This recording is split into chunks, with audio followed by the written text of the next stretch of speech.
Tehrani with NetApp. I have just enough time to tell you what happened last night at the Game of Thrones. So I'll make it fast. Some of us stayed up. I'll just give you the highlights then. Yeah, you notice how we lost a soldier? Katerina isn't with us anymore because she had to go get some sleep. Yes. I'm not allowed to leave. I'm surprised. I've only been here in that last hour and a half, and I did not hear one single comment about Game of Thrones, so I figured I'll throw one in. No one stayed up to watch it. I asked him that first thing in the morning. What, is this you? Where is it? Oh, no, right there. No, that's not you. Sorry. It's okay. All right, so let me just get started. So George Tehrani, I'm part of the open ecosystem system team at NetApp. What I'm here to introduce to you today is a project we call Trident. Trident is NetApp's integration for Kubernetes. As you well know, NetApp is a tier 1 storage vendor, so a great deal of our customers deploy all kinds of stateful applications in containers. And as a result, the persistence becomes one of the primary challenges. So the project isn't a commercial one, meaning that we're not looking to generate revenue, but really it's about enablement and simplification of using storage for your container deployments.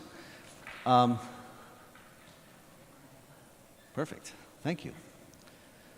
You were smart. Okay. And I squeezed an extra minute in there, by the way, because I didn't hear the little ducky thing, so.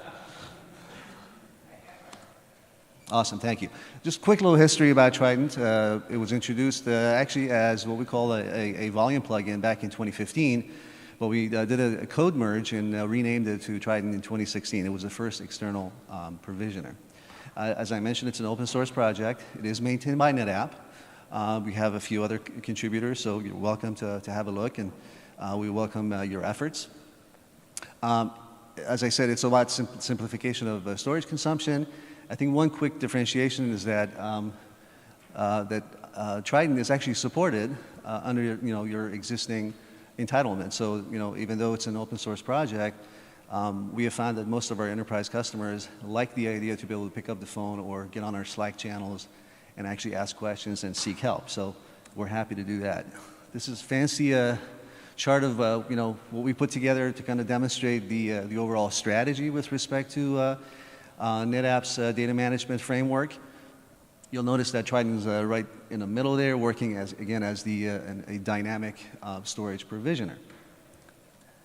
What I really want to show you, though, is obviously there wasn't enough time for us to get into the nitty-gritty, but please do stop by our booth. We have a number of our subject matter experts who will be happy to demonstrate what Trident does.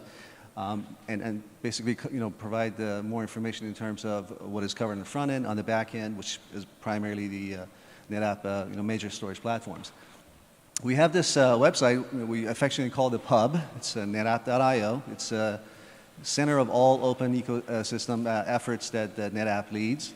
But again, it's not a commercial entity. It's more along the lines of enablement of our customer base and the community at large.